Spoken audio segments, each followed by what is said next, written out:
Hello everyone. तो आज अपन पढ़ेंगे हिंदी क्लास 6 चैप्टर 2। इसका अपन अभ्यास करेंगे। पाठ का अभ्यास।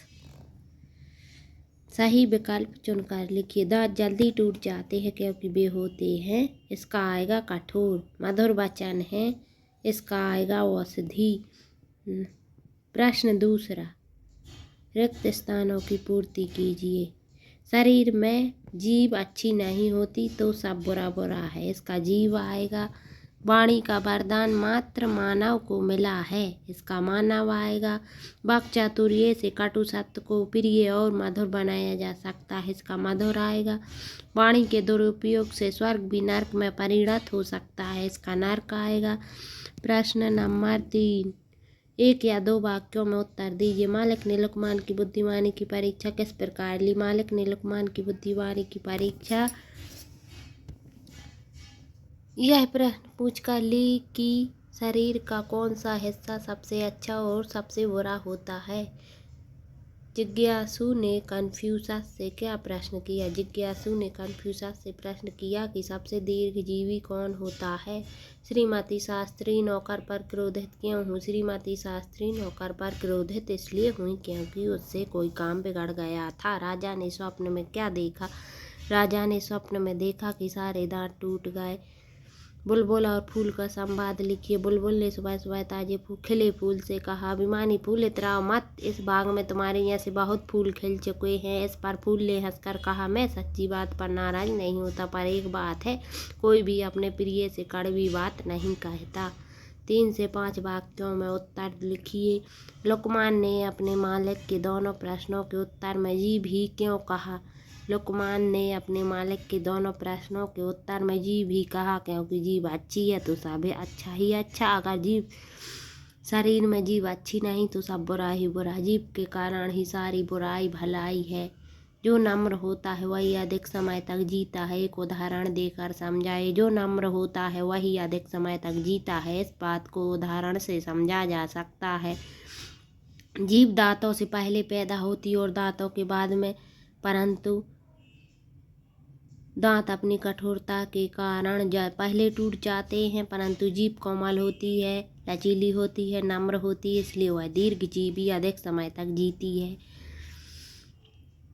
जीभ ने दुनिया में बड़े बड़े कहर ढाए हैं। उदाहरण देकर स्पष्ट कीजिए। जीभ के दुरुपयोग से समाज में नर्क तुल्य कष्टमय वातावरण पैदा हो जाता है। वाणी के प्रयोग से ही समाज में खुशहाली छा सकती है, परंतु जब उसका सही उपयोग नहीं होता तो पूरा संसार संकट में पड़ जाता है। महाभारत युद्ध भी जीभ के दुरुपयोग के कारण ही हुआ। वाणी तो सभी को मिली हुई है, परंतु बोलना किसी किसी को ही आता है। भाव स्पष्ट कीजिए।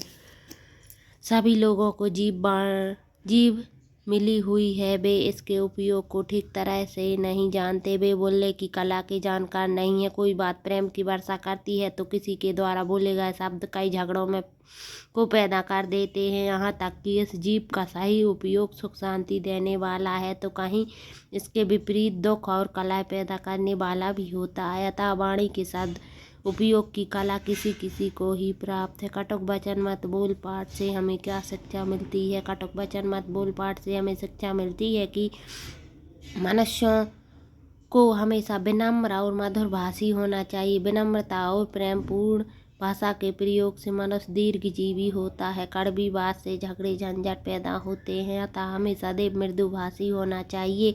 सोचिए और बताइए। 3 इंच की जीभ 6 फुट के आदमी को मार सकती है, कैसे? मनुष्य की जीभ मात्र 3 इंच लंबी होती है, परंतु उससे कहे गए कटु वचन 6 फुट लंबे आदमी के तन मन को भेद देते हैं। वह मरा हुआ सा हो सकता है। इस वाणी के दुरुपयोग से संसार में अनेक झगड़े पैदा हो जाते हैं। किसी का हृदय कटु वाणी से दुखी नहीं करना चाहिए। क्यों? कटु वाणी से किसी भी मनुष्य को दुखी नहीं करना चाहिए, क्योंकि कटु वचन तेज बाण तीर के समान होता है। वह कानों के मार्ग से प्रवेश करके सारे शरीर को भेद डालता है। कटु वचन से सारा शरीर जलकर राख हो जाता है।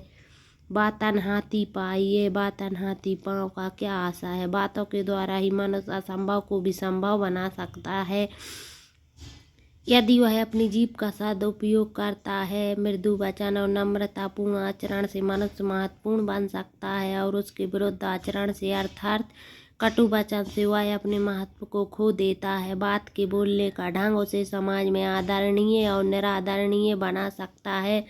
अनुमान और कल्पना के आधार पर उत्तर दीजिए।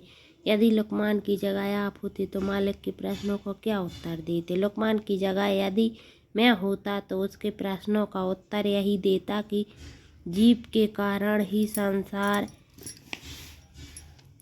में सारी भलाई और बुराई है। जीभ से मृदु वचन बोलने पर सर्वत्र सुखी सुख होगा, परंतु कटु वचन बोलने पर सर्वत्र कलह और कटुताएं ही होंगी। हमें वाणी का वरदान ना मिला होता तो क्या होता।